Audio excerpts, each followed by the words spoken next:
We are back again, and today we're going to take a look at Gene Kim's video here, how Satan lied about the Old Testament salvation.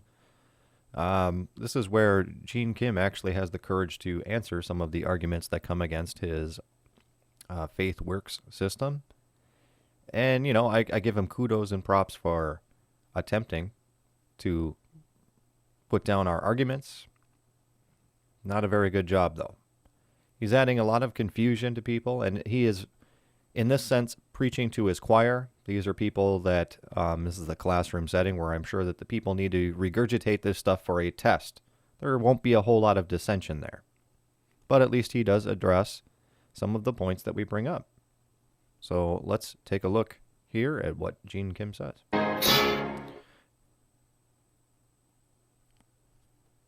We're going to look at some of these passages about what they use for dispensational salvation. Let's look at Hebrews chapter 1. Hebrews chapter 1. Hebrews 11, excuse me, right? Hebrews 11. Now, I'm not going to read all of this. Now, what I want you all... This apparently is part of the same, from what he has on the board, a part of the same speech that he was doing from the other video that was put up. Or again, he's talking about Ed. All to do is to read it. Read verses, Hebrews chapter 11, from verses 4 all the way to the end of the chapter. So I've explained this to you about these Old Testament saints that they had faith. I think Gene needs to reread what Hebrews is saying. By faith Abel, by faith Enoch, by faith, without faith it's impossible to please him. By faith Noah, by faith Abraham. Notice faith is always first here, right? And they say, well, yeah, that's why it's faith plus works, because the works come later. But only for select people there works. Now, originally, this came out as Jews under the law. It was faith plus works. But now we're expanding upon that and saying all of the Old Testament. And again, you got to say, well, what about the people who didn't do works then? You know, like the Gentiles or people who knew nothing of it. And he does get into this. I did watch some of this video, and I watched Ed's video on this. But the arguments that he gives as a rebuttal to that are stupid. And they go against the character of God, which is why I did a short video on the character of God. It's going to come into play here. Faith and works. That's what you're going to find out, faith and works. So some of these people are going to get mad at me saying, oh, the reason why that he's going through so many verses in a bullet mode. I do faith and works too, okay? I have faith and I give out Bibles as works. I do a YouTube channel as works. Do those things save me? No, they don't save me. No. Christians should be doing works. It's part of their walk. Is that he doesn't want you to study. Well, no, it's because the reason why is I'm trying to cram in all thing in a small amount of time. I don't have the benefit and the luxury of time like you do, turning 60 years of age with my skin turning white, dedicating hundreds of videos because my church members need to hear more stuff. They can't just hear me kicking and trying to expose the wrong doctrine of your little groupie out there. I can't waste time with that. The little group. Now, the little group of every other dispensational teaching out there other than Peter Ruckman. Now, granted, I am not a long-time learned scholar of everything that dispensationalism has to teach, but of everything I've read, everybody has been denouncing Peter Ruckman's idea of salvation, and to my knowledge, he is the only guy who taught it. Gene Kim said he is the only guy who taught it. So who is right here and who is wrong, and who should be taking a second look? And I'll bring it up again, the fact Gene Kim works for PBI. Okay, he's part of the Institute. So can he decide one day that dispensational salvation is not correct and teach his own thing? Not if he wants to work for PBI and be associated with them. He can't. It's apparently a very core doctrine of theirs because that's what sets apart Ruckmanism form of dispensationalism with everybody else. It's a key thing.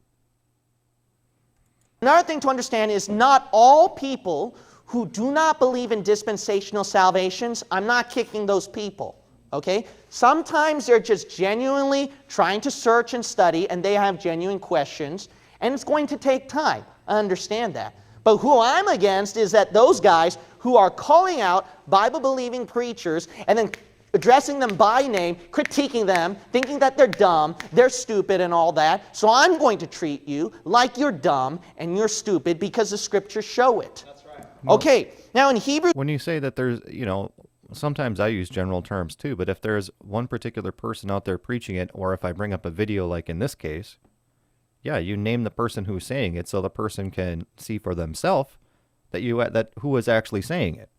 Warning people about things doesn't do a ton of good without directly giving an example of who is preaching heresy. Chapter 11, when you read all of that, their excuse is this. Because this shows faith and works, in Hebrews chapter 11, I have to explain, that way people don't get lost, and then I'll explain as best as I can. So Old Testament salvation, we obviously know, is different from Christian salvation. Christian salvation was faith, not works.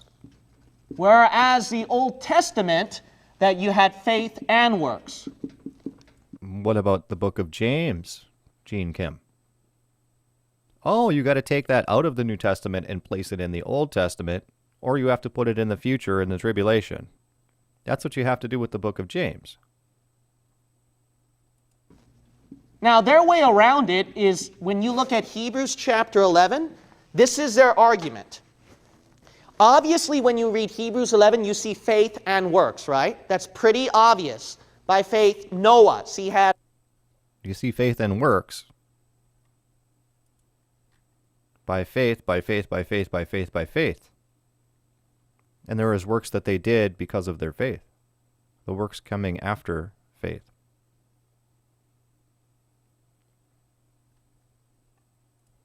Of faith. Then you see a work. He built an ark. By faith, Yeah. Abraham. I give out faith, Bibles. Moved outside of his homeland. There's a work. I do YouTube channels. So this is pretty obvious. Dispensational salvation is literally looking at the verse and just telling you what it simply is. Okay, so let's look it at a said verse. faith. Why? Because it said faith. Why is it works? Because it is a work when you move to a different homeland, when you build an ark. When you do a YouTube channel, it's a work. When you teach at PBI Institute, it's a work. It is a work when you're suffering torture and persecution, if you read Hebrews 11. It is a work when you're doing a YouTube channel and you're getting copyright strikes by people who believe different doctrine than you and bullying strikes. It is a work to continue doing it, spending great amount of hours for very little compensation. It is a work. 11. Okay? We're just simply reading as it says. That's what makes us King James dispensationalists. Because we believe in reading the word as it says in the King James Bible, and we rightly divide the salvation. He makes it sound like nobody else does that. It's only the Peter Ruckman guys and PBI Institute that do that. It's only Gene Kim that does that. Us v. them. These guys, they refuse to divide the salvation, and they don't read the King James Bible as it says. That shows... We do refuse to divide salvation as an eternal salvation. These guys are really mixing words with physical salvation and eternal salvation. They're really flip-flopping when it suits their needs. Something concerning if you want to be a King James dispensationalist truly. Now, you know how they interpret this? This is so complicated. We interpret it like very simply, right? Very simply. All you have to do is that it said faith and works. It said that. But we just divide it. That's in the Old Testament. Isn't that simple? You just decided now, these to do guys that. make it complicated. What they do is, no, what this is that this is We just truly decided salvation to. by faith alone. We just decided to do this because it fits our doctrine. We just decided to take James and put that in the tribulation period. Suits our doctrine. Whatever. Not works, but those works are just simply demonstrating their faith. Now, how Yes. is that not really salvation by faith alone, right? See, they're trying to complicate the argument. So let me interpret it for you so that it can be easier for you to understand. There's nothing complicated about this at all. Everybody is saved by faith. What is complicated about that? What they mean is this. When Noah built that ark, his work, that was just simply a work showing his faith. But Right. his salvation was really actually by faith. Okay, so what did he believe in? Noah's salvation by faith was that he believed what God told him. Right. That's the idea. So what these guys are going to argue is that these Old Testament saints, their salvation by faith, it may be different from us, having faith in Jesus, but they were still saved by faith alone. Right. No, because they believed in what God said to them. Right. That's what they argue. So because Noah believed what God said about the flood or the ark, that's what saved him, that faith. Yes. So when he built the ark, that had nothing to do with it. That was just a work showing it. See, that's how they argue. Right. It had nothing to do with his physical or his spiritual salvation. He built the ark because he believed God. He walked with God. I mean, to say that Noah had faith in God, like he didn't see God or didn't know God, is ridiculous when the Bible plainly says he walked with God. So therefore, his faith, he had faith in that what God was telling him would come true. Obvious. You see? Now, you can tell they had to take a lot of time and thinking to explain that to you. No. Now, Not at all. Not at all. Back when I was still kicking around in Denlinger camp, and after I came out of it, I understood that people were always saved by faith. I didn't have the background and full understanding and done a full study on it. I'm a lot more versed in this now than I was even a year ago. But even myself, not doing a huge study, understood it was always saved by faith. It's the only way that it could be. the idea is that this is easily debunked. Okay, let's assume that this faith that Noah had about believing what God said about building an ark or that there's a flood, that's what saved him, and his work of building the ark showed it. Here's an easy debunking to that. What if he then didn't build that ark? That's an easy debunking of it. Noah would die. That's what would happen if he didn't build the ark. And you know what would happen? God would probably raise him up, just like he did Jonah. Right? Jonah didn't do what God told him to do. Jonah got killed, went to hell and prayed to God, and he got raised back up and God said, now, go to Nineveh. That's what happened to Noah. That's what happened to Noah. He built the ark, though. He believed God and did it. If he didn't do it, he'd die. Simple as that. What if he didn't do that work of building the ark? Then that invalidates his faith of what he believed in, that God told him that there would be a flood and he has to build the ark. Okay.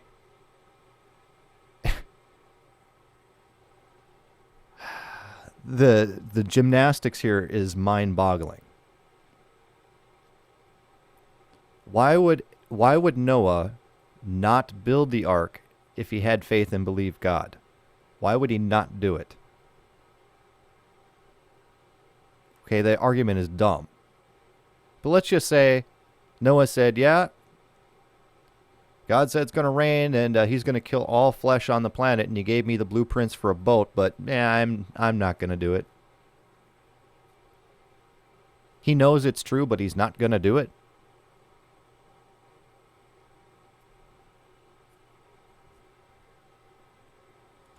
So you know what that means? Whether you like it or not, that work is necessary for his salvation. Physical salvation, yeah. See, this is so easy. It's the same thing with Abraham and a lot of people. Huh? How are you bringing Abraham into this? How is that the same as Abraham?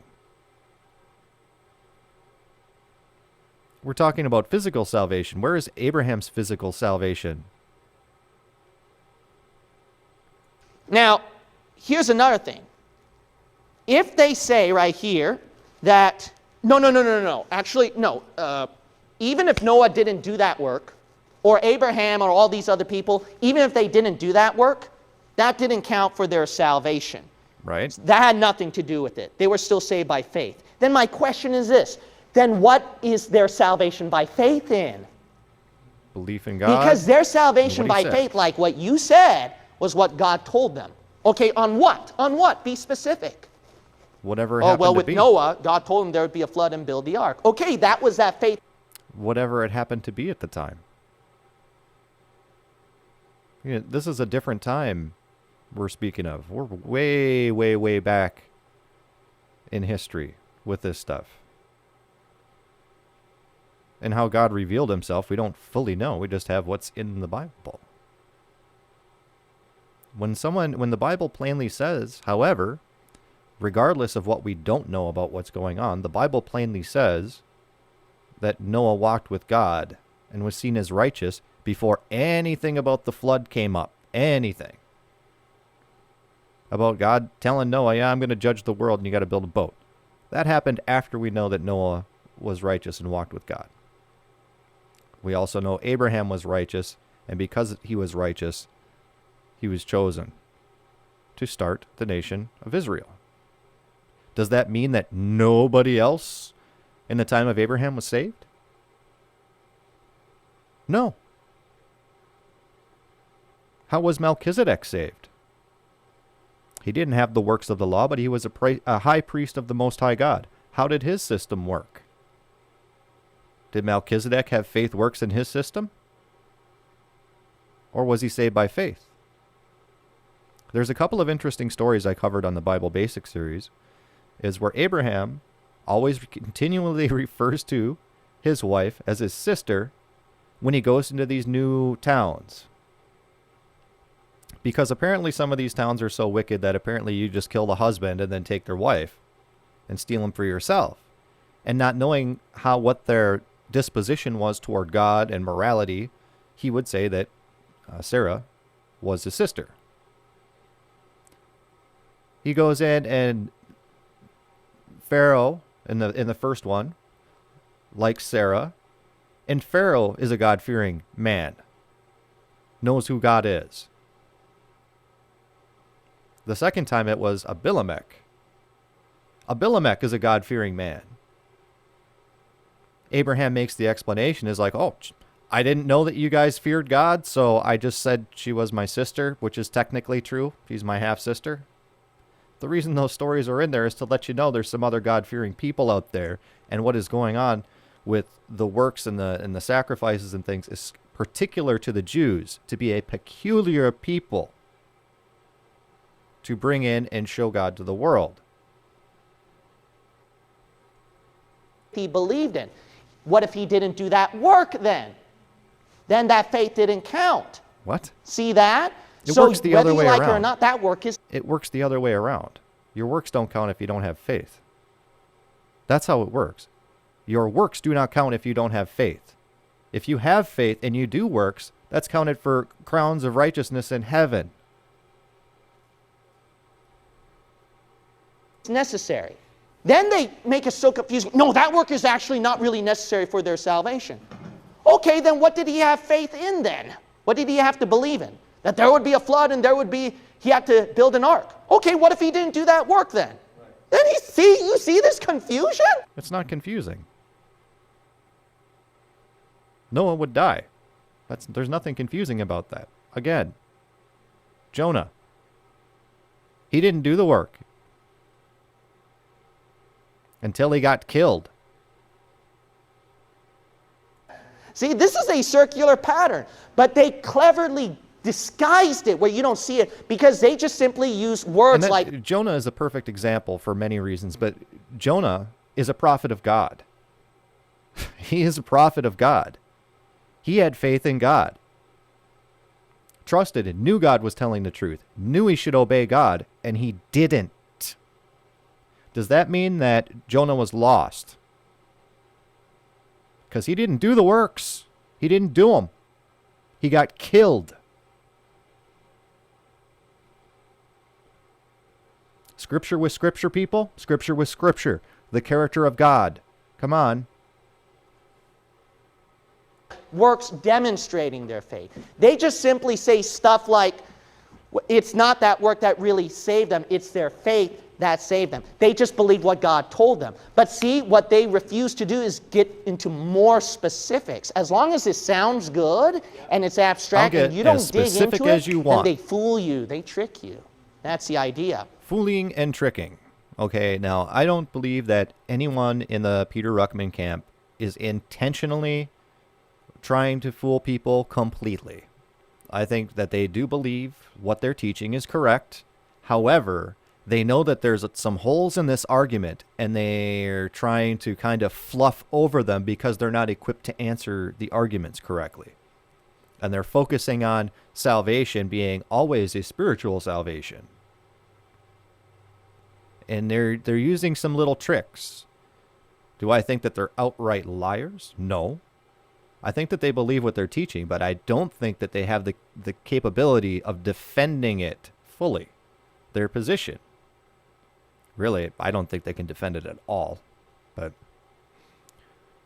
yes, but we're the ones who are completely lying. We're knowingly trying to deceive people for some reason. I don't know. But that's what he's saying. So here's something that they're going to have to agree with then. If they then have no choice but to believe that these people, these works demonstrated their faith, otherwise their faith is not genuine, their salvation by faith is not genuine, they have to have these works. What? Isn't this lordship salvation? No. I missed part of this here, but he is referring to us in that they have to have these works. He is putting that in our mouths. We're not saying that they had to have any of those works. They are things that they did as part of their walk with God and their fellowship with God. If I'm walking around and talking with God and he tells me something, you better believe I'm going to do it. What? I'm going to have to back this up a little bit so you exactly hear what he's talking about. Genuine. Their salvation by faith is not genuine. They have to have these works. Their salvation by faith is not genuine without doing the works.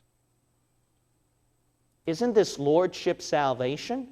If you're truly saved by this faith, your works will show. See, they don't like that. They're trying to say, oh no, we're not lordship.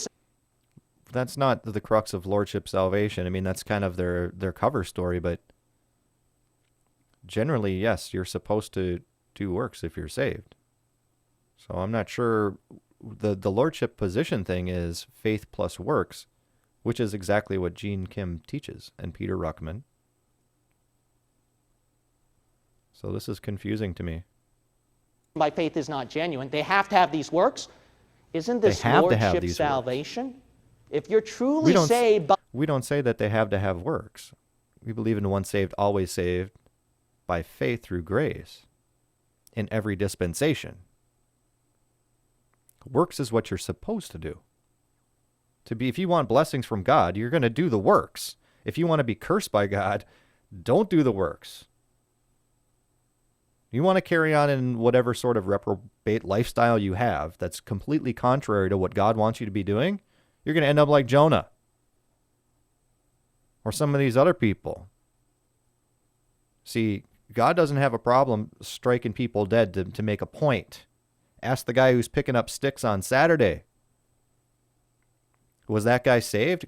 Probably. According to the faith works in the Old Testament guys, oh, well, he picked up sticks on Saturdays, therefore he lost his salvation. I would say the dude lost his physical salvation, struck dead. By this faith, your works will show. See, they don't like that. They're trying to say, oh no, we're not lordship salvation. No, you are. There's nothing wrong with saying that your works will show as a saved person. The problem is that if a person does not have works, then you automatically get to say that person is not saved. There's the problem. If you're going to be honest, because if they didn't have that work, then that faith didn't count then. Look at that. Count. See, this is circular pattern. The faith is the only thing that counts. The faith is the only thing that counts. If you want your life to be a lot easier, you do some works. If you don't want to get struck dead, you don't want to get flooded out, you build your boat. If you want to be blessed by God, bring children into your barren life. You pack up your things and you go out in the desert because God says you should do that. Go mess with the Canaanites. Circular motion. Now, some other arguments that they might pull up, which is perhaps some pretty good questions, but to be quite honest, it's easily debunked. It's easily debunked. They're good questions. So, thank you. Turn to Romans chapter 2, please. Romans chapter 2, and then we'll read verse 13. Romans chapter 2, and then we'll read verse 13. So Okay, Romans chapter 2, verse 13. I am going to pause and refill my coffee. Hopefully this thing will pause just fine and we can pick it up here. Okay, I'm back, and hopefully this is going to work. I've never paused a recording before midstream. And the clouds came in, so I'm sorry if I look like I'm in a cave. But while I was away, I did some thinking, and I want to bring up Jonah again, because this is probably the most powerful book against this works faith deal for salvation. And I did a full study on Jonah, and since I've done that, more and more revelations come out. I mean, it's a fantastic book for many reasons about a guy who didn't do what God wanted him to do. Okay, so we've established that Jonah is a prophet of God, saved guy, chosen to go preach at Nineveh, and he didn't do the works. He got killed and sent to hell. Now, see, doesn't that back up their argument? See, Jonah didn't do the work, so he got sent to hell. He got sent to hell as an example as to what he should preach when he goes to Nineveh. God was always going to bring him back. He still wanted him to go. He chose Jonah because he knew Jonah wouldn't do it. And to be used as an example. And also as an example of death, burial, resurrection of Christ. So Jonah goes and witnesses hell and is brought back, and now he can go to Nineveh and preach. And he's still mad about it. But you can imagine when he's saying, all you reprobates, originally he didn't go because he thought they were so reprobate, he didn't want them saved and wanted them to go to hell, probably without a full understanding of what hell exactly was. So he hopped on his boat and traveled far away until God stopped him. Now knowing what hell was, he went into Nineveh and preached. And those people were afraid of hell for what he was talking about. He still did the works. Does that mean that Jonah was saved because he did that? No. Jonah was saved long before. You have a saved guy who refuses to do the works, gets killed for it.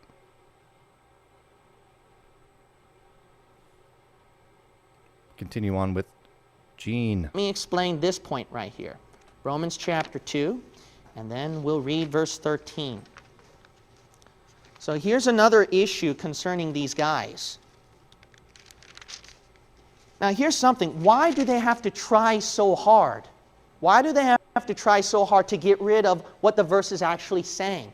Because here's the thing. If they insist, no, we're going by what the word exactly says, my question to them is this.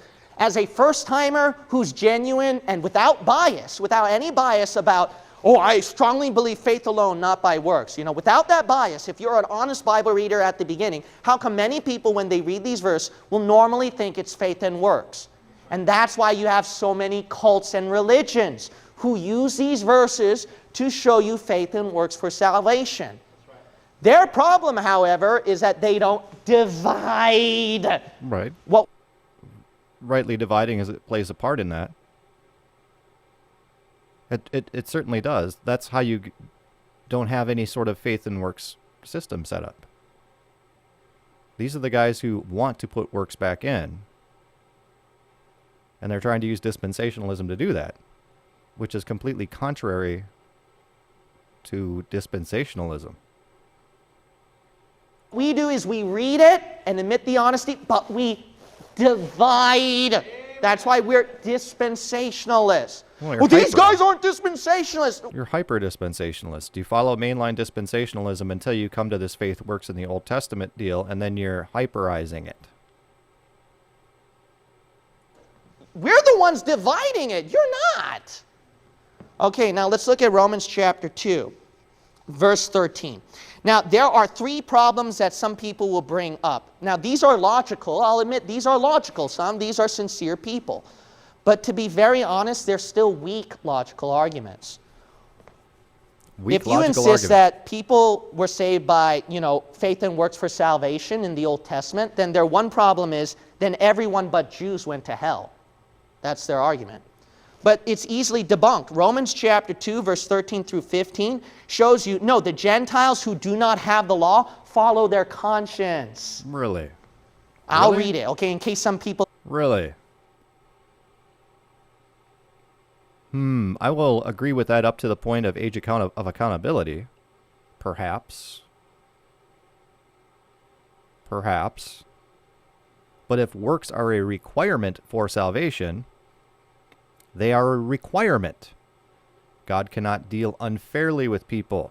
If he is requiring works of the Jews for their salvation, he must require works for everybody else because God is not a respecter of persons.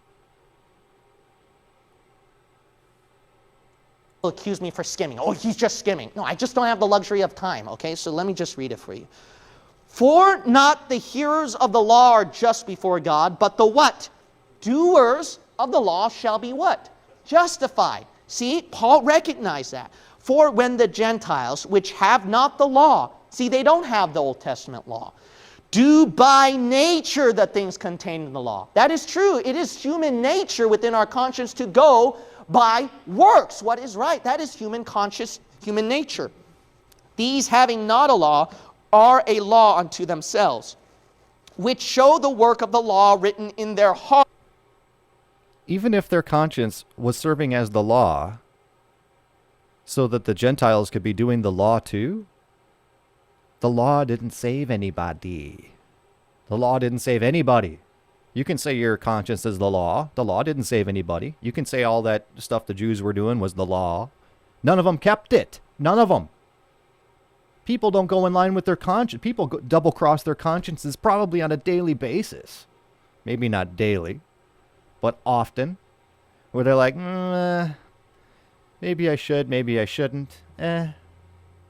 What about people who don't have much of a conscience? They're saved because they don't have a conscience. Hearts, their conscience also bearing witness. See that? So the conscience is going to bear witness, and God will judge them for that.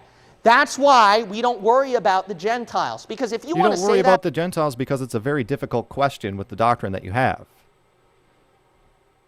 If you have faith alone doctrine that the Bible teaches, you don't have that problem. You have a faith works doctrine, now you've got a problem.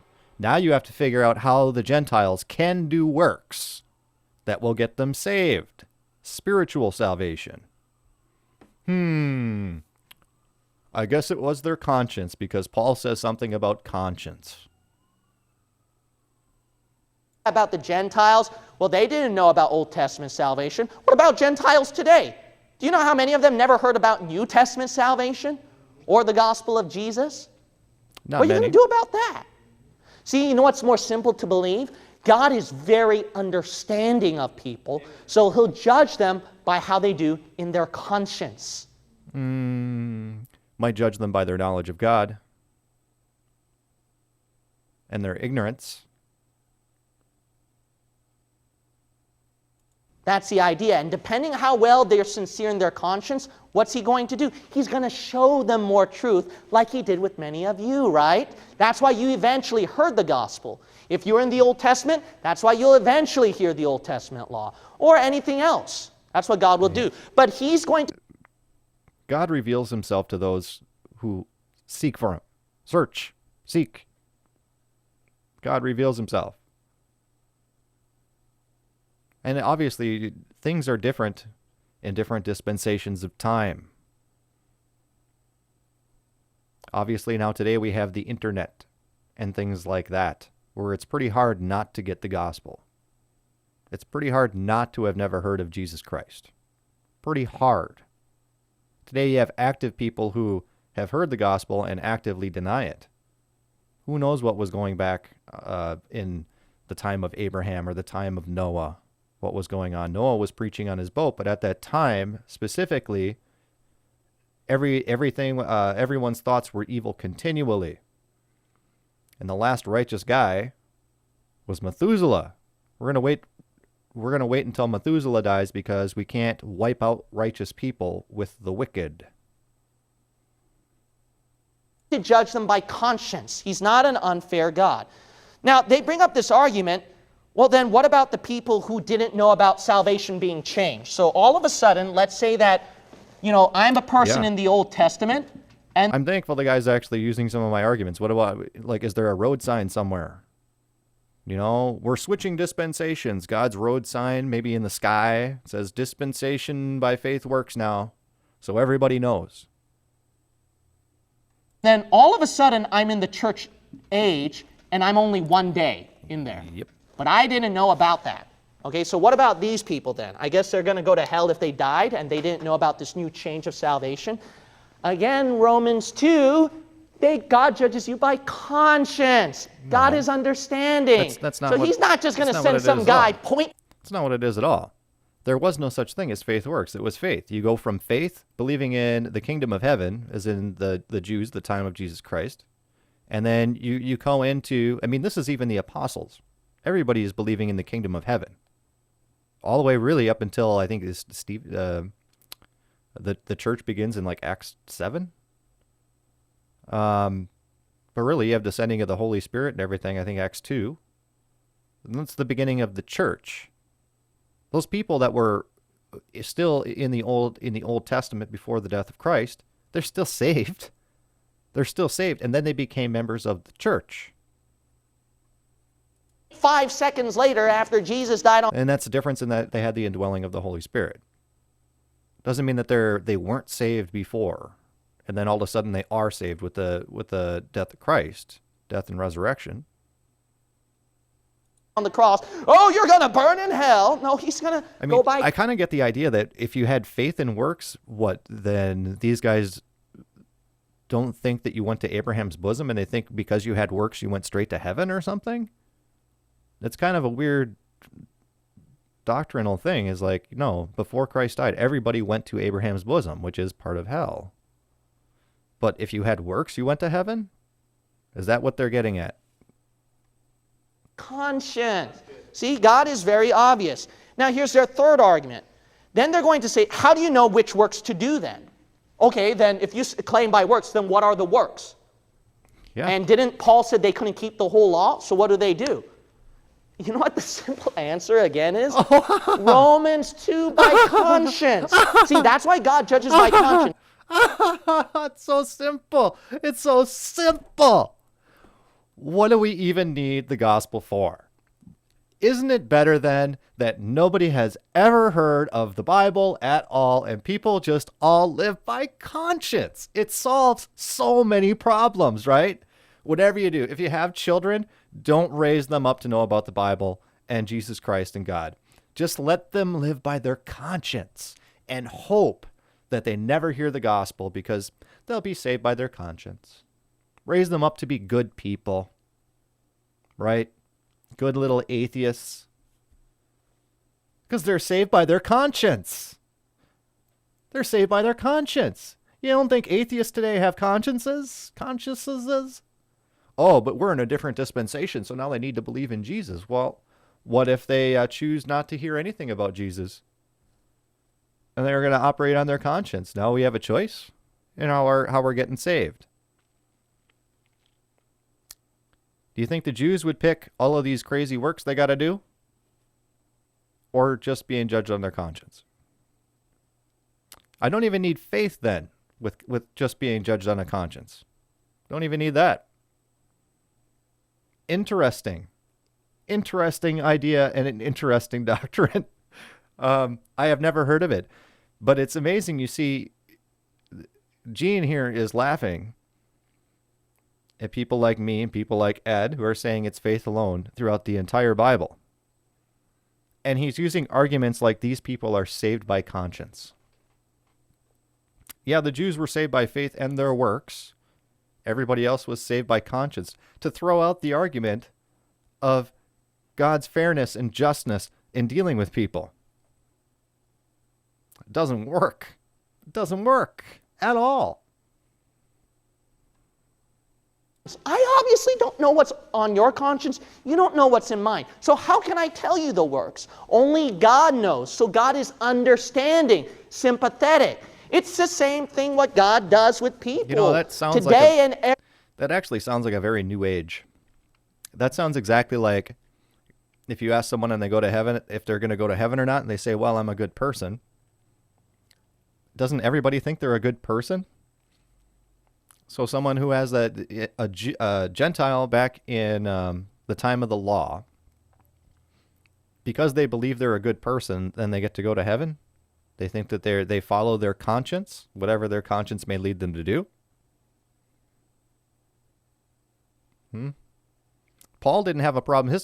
Paul's conscience was not bothering him at all, rounding up Christians. At all. He thought he was doing a good job until God laid the smack down on him. Paul was a guy, Hebrew of Hebrews, who followed the law to the letter. Thought he did a good job in going out persecuting Christians, following his conscience. So he had faith, he had the law, and he had his conscience. His conscience was disrupted when he got knocked off his horse. Oh, saved by my conscience. We're can say that to yourself when you're doing your Christian yoga. Every time.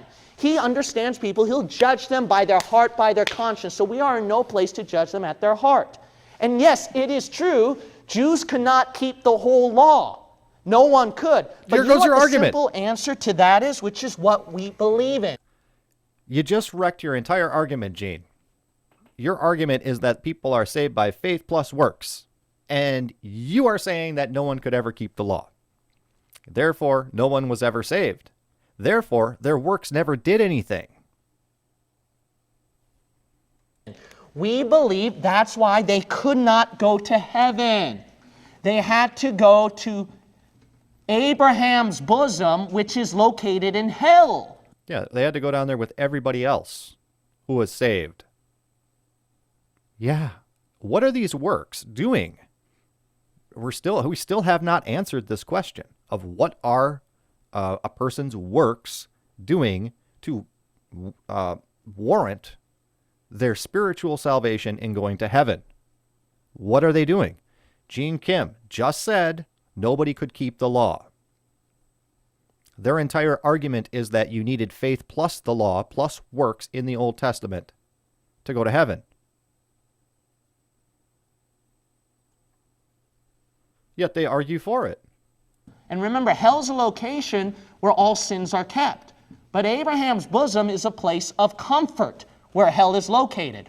So they went there. Why? Because God's not cruel. God understands. Well, they were saved by faith, but again, I argued all the way at the beginning, what was the faith then? You're arguing for an empty faith. Now, I'm not going to go through all that notion again, okay? Arguing for an empty faith? No, you believe God. You worship God. You didn't have to be a Jew to do that. So, what did they have to do? They had to go, it's more simple to say, it's more honest to say, by Hebrews 11 or any verse in the Bible, they had faith believing in what God said, and there were works. Why? Because it said faith, it said works. It showed works. Okay, works. God put them here at a temporary basis. That makes a lot of sense. And then the cross of Jesus Christ had to pay it all for them, and then they went up. That's why no one kept the whole law. It's obvious. So they went down here. Again, we agree. We all agree on this part where before the cross, everybody went to Abraham's bosom. What he is saying here, though, is that if the Jews kept the law correctly, they'd go immediately to heaven. And then he's also saying that nobody can keep the law, obviously. But then he reverts back to saying it's faith plus works for salvation. What a jumbled mess this is. What a jumbled mess. So he says he got faith plus works in the Old Testament. Noah had to build a boat, and that warranted his place in heaven because he built a boat. Okay? We'll go on to Moses, 10 Commandments, and all of the Levitical laws. They had faith, and they had to do those works to warrant their salvation to go into heaven, but they couldn't keep the works, so they ended up in Abraham's bosom. What? As opposed to everybody was always saved by faith, and they went to paradise, Abraham's bosom. What does works have to do with any of it? It seems to me like works is kind of a runaround. It's a circle jerk. Doesn't it? And the works are only things that the Jews did.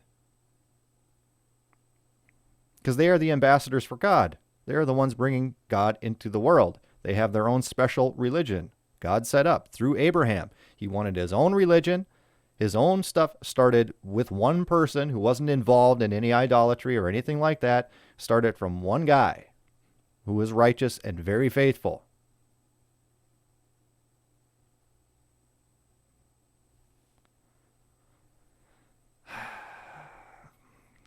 But apparently that has something to do with salvation. We're back to like the Jews or the Gentiles being saved. And we're going to, I guess, divert to conscience. I guess if you had a good conscience, you went to Abraham's bosom? Where is that in the Bible? Jesus fulfilled the law for them, and they went up. That's what makes sense. But God is not a God where He's going to give them some empty faith or empty grace and then allow them to go scot-free, because sin must be punished with hellfire. Okay. Again, he's saying faith and works are necessary to warrant your salvation into heaven. And then he brings the character of God in that say God cannot allow them into heaven because they didn't do the works. What is their works for again? I mean, like, he contradicts himself 1 minute to the next, 1 second to the next. Like, he's saying works didn't do anything for these Jews, so they ended up in Abraham's bosom. Yet, they were saved by faith and works in the Old Testament. But the works did nothing because no one could keep them. No one could keep the law.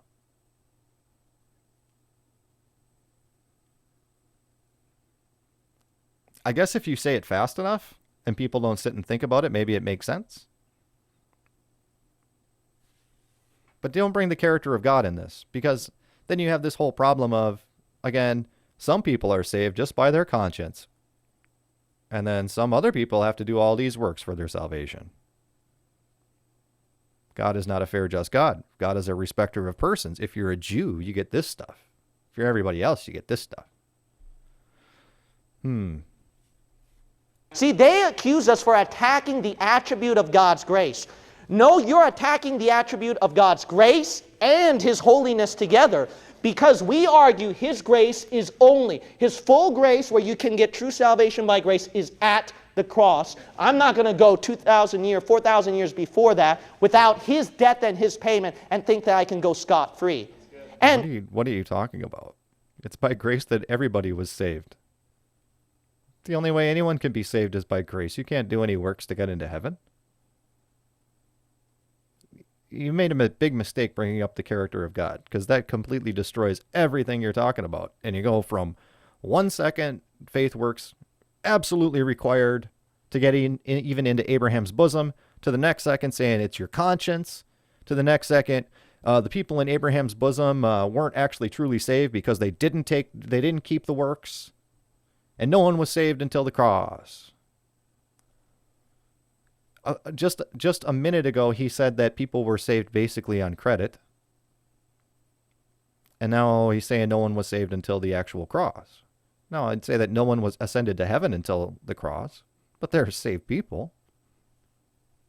so you accuse us we're bad for works?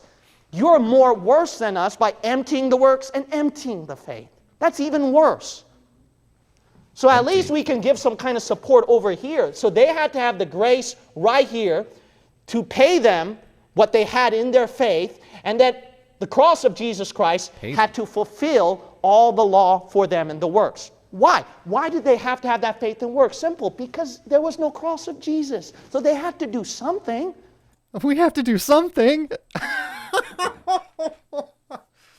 That is Old Testament Lordship salvation, my friends. Oh, we got to do something. We got to do something. This is where like all these denominations and the cults and all the Catholic denominations that are out there, they have to do something. They got to do something. It can't just be faith alone. It can't just be faith alone. People just they want to do something. I want to be able to do something to warrant my salvation. So when I'm face to face with God, I can say, look at my wonderful works. Look at that. Let me into heaven. You owe me, God. You owe me. I did all that stuff. I didn't eat shellfish. I loved shrimp. And I gave it all up for you. This is the ridiculousness of what he's saying. This, for the most part, I am hearing for the first time. So I'm sorry if my thoughts are not completely collected. If you have any questions about this stuff, please put them in the comments. I mean, I'm sure I'll end up doing more videos on this. But, wow. Really, he cannot justify works anywhere. And you get to the end of this video, there's only like 20 seconds left. You get to this end of the video, he even says himself that works didn't mean anything. Works were nothing. They didn't do anything for anybody. Yet we still want to insist that people were saved spiritually by works. Unless you're a Gentile or a Hebrew who wasn't a Jew. Then you just got your conscience. Your conscience. Okay. So your conscience also bears witness to you. God had to judge sin. That's the idea. So that's the argument against these notions. Okay. And I guess that was it. Once again, I appreciate that Gene Kim actually has answered or attempted to answer the problems that we have in his Ruckmanite doctrine. I think that that's a wonderful thing.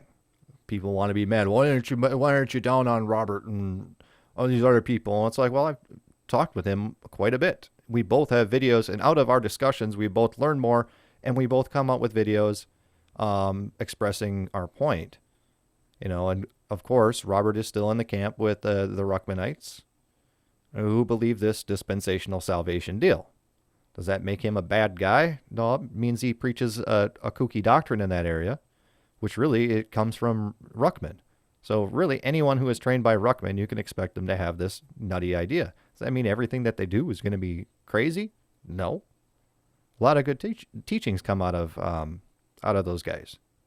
However, it's plain to see here that me, who's just a guy, can destroy their arguments on the faith work system.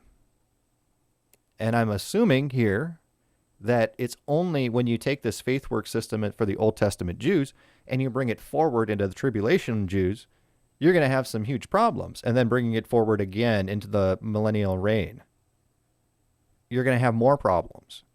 So this is a doctrine of theirs that starts out fairly simple. Jews under the law are saved by faith plus works. And, you can kind of say, if that's what you want to believe, whatever. Okay? But then it expands into creating contradictions in New Testament books like James. And then you have to add James and apply that to the Old Testament Jews under the law. And then you have to take the law and put it into the tribulation. And you have to then go to the entire Old Testament. That must be the way that it always was in the Old Testament until the death, burial, resurrection of Christ. See, it starts with something small. Like, well, the Jews, because of their position with God, were saved by works plus faith because they're Jews and they're special. Okay.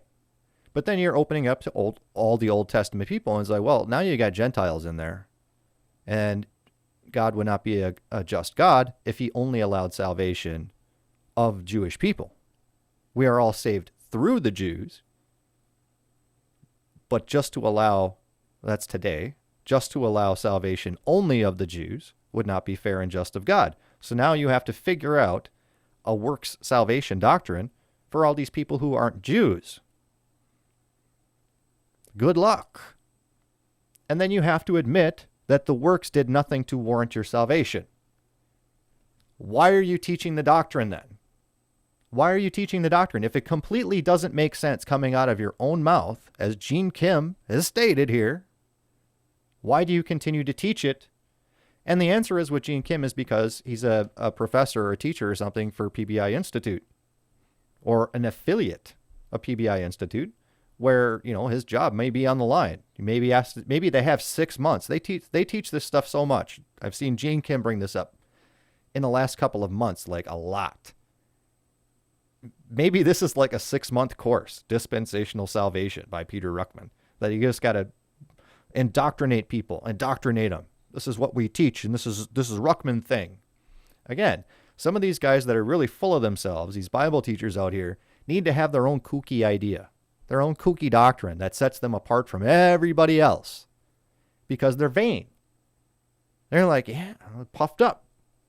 I got my own kooky doctrine, and look how many people are following my kooky doctrine. Look how many people are seeing the Bible the way I see it. I think that's what's going on with the Ruckman thing. I think that's what's going on with that. And it's interesting they don't really preach on some of these other kooky doctrines that Ruckman teaches. I think this is the one that just comes, you know, it's close enough to faith work system, to like the cults and stuff like that, that we can get away with it. We can get away with it a little bit. Well, lordship salvation in the Old Testament for the Jews, yeah, we can get away with that. Where you can't really get away with other things that Ruckman taught that were way out there. Interesting. You know, once again, I don't have a PhD in this stuff, but it sounds like Gene Kim and some of these guys aren't aware of what foundation of dispensation, what they teach. I am not fully up on that stuff myself. But from what I gather from people writing about it, everybody has said that dispensationalism teaches faith through grace in every dispensation. And that is, before I even knew that, I came to that conclusion on my own. Okay, it wasn't, oh, you know, Ed showed me this, or so-and-so showed me this, or so-and-so. I came to that conclusion on my own after I was free from the pollution of guys like Denlinger. Once I was free from that garbage, I was allowed to think and see things clearly. So there we have it. Another hour-long video dealing with Gene Kim. And yeah, it'll be interesting to see where this stuff goes. I'd really like to see more people actually speak out about this and directly to this doctrine. It is more serious than I thought, like I said. You know, a year ago or 2 years ago, when I first kind of heard about it, you know, of course Brian Denlinger always teach that, and I was kind of in that camp where it's like, seems like the Jews had to do a lot of works, but I don't know. You know, I hadn't really studied it. And then came to the faith throughout the Bible, just from growth and understanding. Holy Ghost showing me things. I don't see how you can see it any other way now that I'm in this position. Especially you bring in, again, the character of God into account. God's got to be just. God's got to be fair. God's got to be truthful. God is unchanging. Now you can say he changed his mind on this or that. He changed in the way he was going to achieve a goal of his. It's the same goal that he has. He changed the way that he goes about achieving the goal. When you're talking about something about salvation for people, eternal salvation, God is unchanging. And it would be unfair of him and unjust of him to do so. There you have it. With that, we're out of here.